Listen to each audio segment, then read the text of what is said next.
Hi, it's Christina with the Sisyphean Journal. Today's June 3rd. I already did videos about today's anniversaries, and I'm going to link to them below.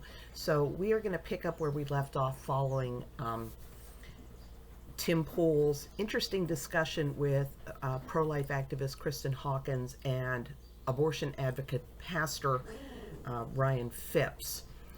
And it started with talking about, kind of comparing vaccine mandates to abortion bans. So here, I'm just going to pick up where I don't know where Tim's going to take this. So you can follow below. I'm going to link to this specific video. Plus, I have an entire playlist of just responding to Tim Pool's videos. I'm having a lot of fun with this. I hope you are too.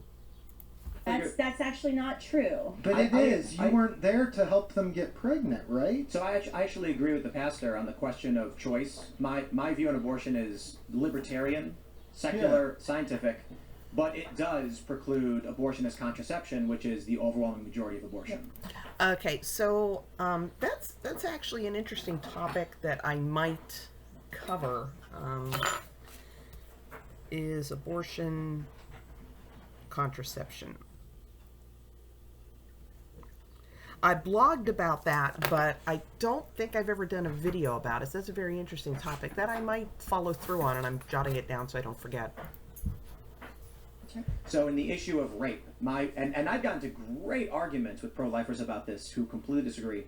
I believe that the rape and incest exception violate the moral tenets of the pro-life movement. It makes no sense to say that a baby is alive and its life should not be taken, but because of the circumstances of their conception, they can be terminated. It doesn't change the child's value. I disagree with that. However, from a secular constitutional perspective, I do not believe the government has the authority to mandate a woman who never consented to giving her body to someone else be forced to carry that life. Okay, so Tim is again trying to work his way around the issue of. I've described abortion as the death penalty for being where somebody else put you, and that for a woman to claim she has a right to abort the fetus because she doesn't want it in her uterus is like saying that a kidnapper has the right to kill his captive if he's tired of her being in the trunk of his car. And again, that brings up rape. She didn't consent to how the baby got there. But that doesn't change the fact that the baby's perfectly innocent. Oh, come on. What's his name? Josh Brom gave the example of, if you look at the movie Up, okay? Carl did not invite Russell onto his porch. Would he have had the right to just leave Russell out there on the porch, or to even shove him off the porch to his death because he didn't consent to having Russell on board? I hold that you don't have the right to say that just because this helpless person is dependent on you through no choice of your own doesn't give you the right to kill that person. If you want something more real life, imagine a shipwreck, and you are stuck in this lifeboat with this baby that's not yours. Okay, maybe the mother tosses the baby into your arms and she falls into the sea and drowns, and there you are with this baby or this toddler.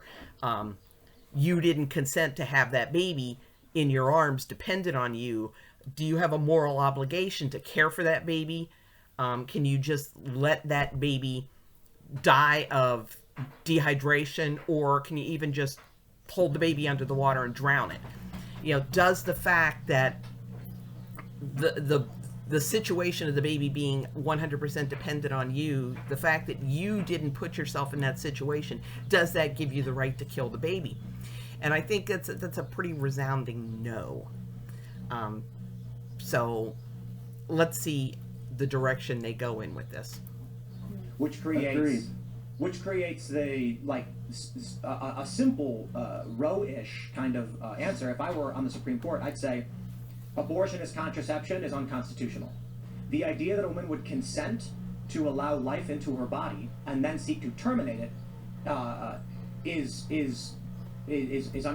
selfishness. Well, it's unconstitutional. You made, if you agree to give your body to another person or open the door for that, and then create a 9-month dependency, or some slightly less, between 6 and 9 months, and then decide to terminate that life after you're coming into this consensual agreement, well, that's now you violating the life rights of this other being.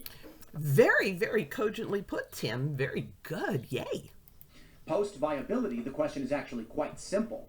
If it can be avoided and a pregnancy can be terminated without ending the life of the child, then there's no reason to end the life of the child. Very good, Tim. So you think that abortion, in cases of sexual assault, the 1 to 1.5% of abortions are committed for sexual assault, can't be prevented? That should be allowed to remain legal if Tim's on the Supreme Court, if you're Justice Tim? If I were a justice, my ruling would be, if a woman is raped, then she is allowed to get an abortion. That is a non-consensual invasion of her body, and but it's a non-consensual invasion of her body by another person, not by the embryo. The embryo did not choose to be there. You know, this is not like a squatter who, you know, sees that you're on vacation and moves into your house, or sees that you're trying to sell this house and just moves into it. The fetus isn't a squatter who noticed a vacancy and took advantage of it and is imposing on your rights. This is more like, you know, somebody left the baby on your front porch. You know, this baby is on your property, placed there by somebody else. Is it okay to kill that baby because it's on your property? But let's see where this goes. Even though it's still a person inside of her. If someone is forcefully placed into if a child is forcefully put in my home, the state has no right to mandate that child live in my house now.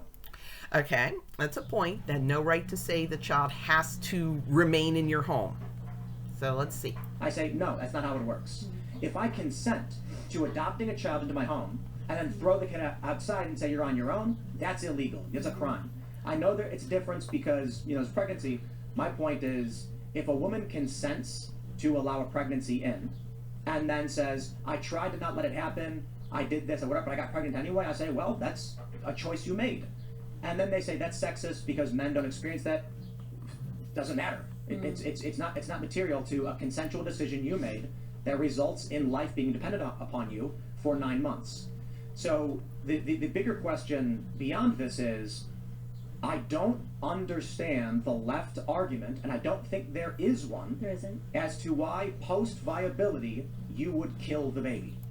Okay, so we're going to kind of end there because we brought up the rape thing, and I think we're moving into drawing the line at viability. So again, so many kudos to Tim Pool. This guy, he's got a really sharp mind. He's really honest, and you can tell he does not want to be pro-life. He wants to be pro-choice, but he's having to be intellectually honest about it. So good job, Tim.